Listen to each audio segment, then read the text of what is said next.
O surpreendente fenômeno que gira em torno da imagem da Virgem que chora ainda não encontra explicação fora do âmbito religioso. Analisando tecnicamente o quadro, se comprova que a figura está entre dois vidros. Seria válido pensar que um possível processo de condensação provocaria a formação de líquidos sobre o vidro. Essa transformação se produz no inverno. Nessa época do ano, a umidade aumenta. O ar, ao entrar em contato com o vidro, se esfria e não pode conter a umidade em forma de vapor. Assim se produzem gotas de água. O interessante nesse caso é que as lágrimas aparecem em todas as épocas do ano e, surpreendentemente, somente na altura dos olhos da Virgem. A curiosidade por conhecer a composição das lágrimas inquieta profissionais como a doutora Katia Hopp. Análises poderiam dar respostas à causa desse fenômeno? Eu recebi uma seringa com as lágrimas. Era aproximadamente 1 mililitro ou 1,5 no máximo, de um líquido claro, transparente, que eu coloquei em uma das lâminas. A conclusão que podemos chegar com o que observamos é que, na realidade, o material recebido é muito escasso para podermos ser categóricos em dizer se corresponde ou não corresponde a uma lágrima ou, ao menos, a um líquido de origem orgânica.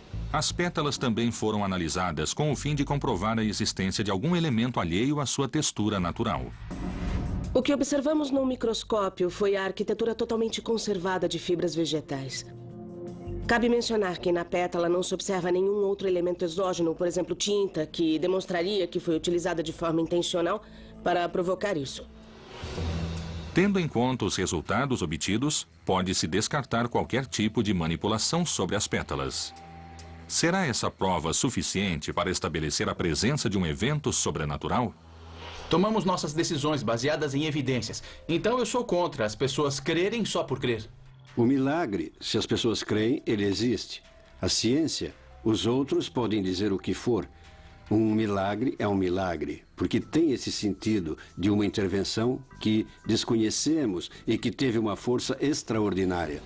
Os supostos fenômenos que se manifestam na casa de Mila continuam sem encontrar respostas. Enquanto a Igreja Católica se mostra cautelosa no momento de admitir o caráter divino desses acontecimentos, a proprietária não se impacienta e afirma que a única coisa que deve fazer é esperar e continuar dando testemunho do que acontece. Chegará um momento em que confirmarão a existência de um autêntico milagre? As pílulas de Frei Galvão. No Brasil, milhares de fiéis recorrem às pílulas de Frei Galvão em busca de curas milagrosas. Haverá algum elemento em sua composição que produza essas curas? Que resultados darão as comparações realizadas entre um papel comum e uma das chamadas pílulas de Frei Galvão? A diferença encontrada entre a amostra do papel e a amostra da pílula do Frei Galvão foi a presença de cálcio no papel, característico dos pontos brancos, e a ausência no espectro da pílula do Frei Galvão. O estudo mostrou uma única diferença entre a pílula e a amostra de papel. O doutor Adilson Brandão realiza uma segunda análise para verificar a composição química de ambos os papéis. Então essa daqui, né, essa de cima é a amostra do Frei Galvão, que é a pílula de papel, e essa daqui é a amostra em branco. Está indicando que essas duas amostras aqui elas são muito similares, né?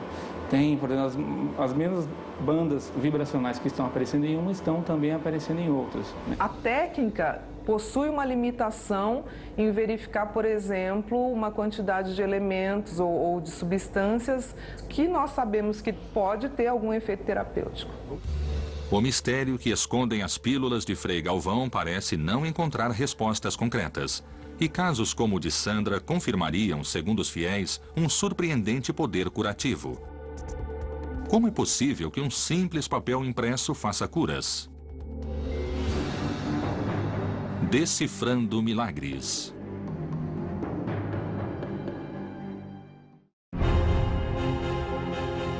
Decifrando milagres. Na cidade de São Paulo, o caso de Daniela e sua surpreendente recuperação serviu para conceder a beatificação a Frei Galvão. Para avançar no processo de sua santificação e canonizá-lo, um segundo milagre precisa ser comprovado pela Igreja. A Igreja, para canonizar uma pessoa, busca a santidade, o heroísmo e etc. Nunca vão canonizá-lo por essas coisas que as pessoas dizem, mas porque é santo. E agora, a canonização, tínhamos que esperar um segundo milagre. E esse segundo milagre é o da Sandra, com o seu neném. Com sua esperança renovada, Sandra confiou nas santas pílulas para chegar ao final de sua gravidez. Tudo que minha médica falava que poderia acontecer, eu recorria às pílulas do Frei Galvão e nada acontecia de negativo. Apesar de afirmar não sentir mais dores, Sandra teve que ser monitorada durante toda a gravidez. Com 28 semanas de gestação, ela foi internada com risco de perder seu bebê ou a própria vida.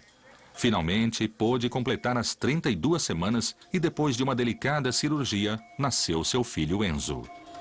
Eu não ouvia nada, até que eu escutei um choro, que aí foi o chorinho mais lindo da minha vida.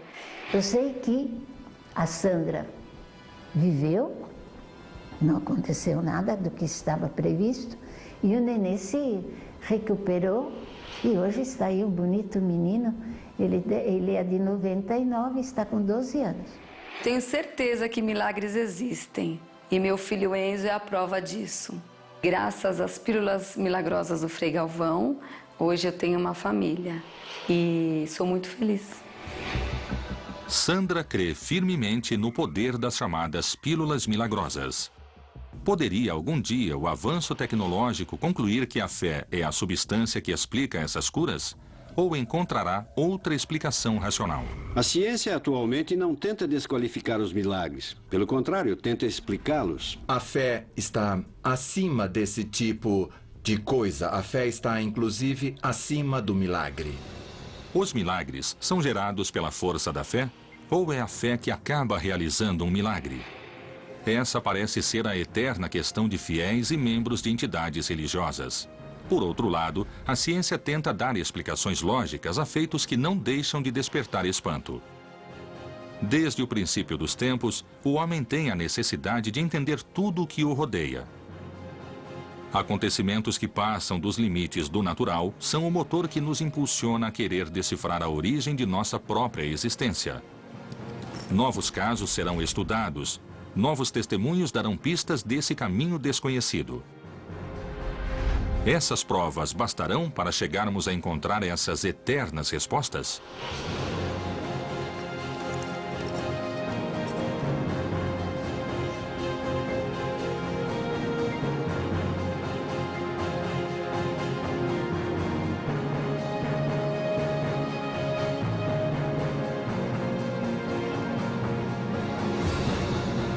Decifrando Milagres.